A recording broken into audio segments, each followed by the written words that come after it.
شرم نہیں آتی یہ کہتے ہوئے میرے جیسے؟ پوچھو جاؤ امی سے رابطہ کرو۔ بڑے محتاج جملے عرض کر رہا ہوں کیونکہ پہاڑوں میں آواز گونج رہی ہے، گھروں تک جا رہی ہے۔ پوچھو جاؤ اپنی والدہ سے، تمہاری والدہ کہے گی بیٹا جب تم دنیا میں آئے مجھے محلے والی عورتوں نے پوچھا کہ باجی جان آج کل مصلے پر نظر نہیں آتی، تمہاری ماں جواب دے گی کہ میں نے ان کو یہ کہا تھا کہ میں یہ بیٹا بیٹی جنم دے بیٹھی ہوں، اس کو پیدا کر بیٹھی ہوں، اس نے مجھے مصلے سے 40 دنوں کے لیے دور کر دی۔ تو تم کہتے ہو نبی میرے جیسے ہیں، تم دنیا میں آئے تمہاری ماں ناپاک ہو گئی اور مقابلہ ان کا کرتے ہو کہ ولد النبی مطیبا و مکحلا و مختونا و مسرورا۔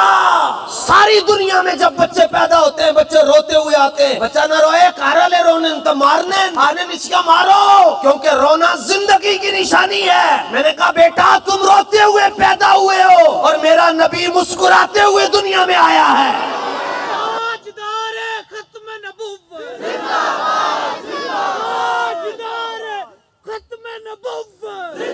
گرمیوں میں یا سردیوں میں بچے پیدا ہوں، سردیوں میں پیدا ہوں غسل نہ دیا جا سکتا ہو، نہ پوچھنے صفائی کرنے، اور گرمیوں میں نہلایا جاتا ہے۔ میں نے کہا بیٹا تم دنیا میں آ کر نہائے ہو، اور کملی والے جب آئے ہیں جب ہاتھ پکڑ کر کسی نے اپنی طرف اپنی گود میں لینا چاہا، سیدہ صفیہ فرماتی ہے مجھے غیب سے آواز آئی کہ ان کو نہلانے کی ضرورت نہیں، نہلایا ان کو جاتا ہے جو پاک نہیں ہوتے۔ یہ خود بھی پاک ہے، ان کی ماں بھی پاک ہے، ان کی آل بھی پاک ہے۔ رسول اللہ لبیک لبیک لبیک یا رسول اللہ لبیک لبیک۔ ان کا نام نامی آئے تو انگوٹھے یہاں آ جاتے ہیں، تمہارے نام پر بھی کبھی کسی نے انگوٹھے چومے؟ ان کی خدمت میں بیٹھنے والے کو صحابی کہتے ہیں۔ مقابلہ نہ کرو، پھر بھی کہتے ہو ہم جیسے ہیں۔ میں نے کہا کہاں سے؟ سوال تو کہتے ہو میرے جیسے ہیں، کہاں سے؟ انگلی سے؟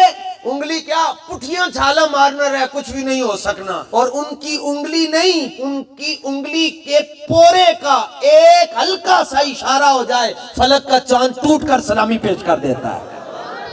میں نے کہا تم پورے کی طاقت کو نہ سمجھ سکو تو انگلی کی طاقت کو کیسے سمجھو گے؟ جب تم انگلی کی طاقت کو نہیں سمجھ سکتے تو ہاتھ کی طاقت کو کیسے سمجھو گے؟ اور جب تمہیں ایک ہاتھ کی طاقت سمجھ نہیں آ سکتی تو ایک تن کی طاقت کیسے سمجھ آ سکتی ہے؟ اور جب تم ایک تن کی طاقت کو نہیں سمجھ سکتے 5 تن کی طاقت کو کیسے سمجھ سکتے ہو؟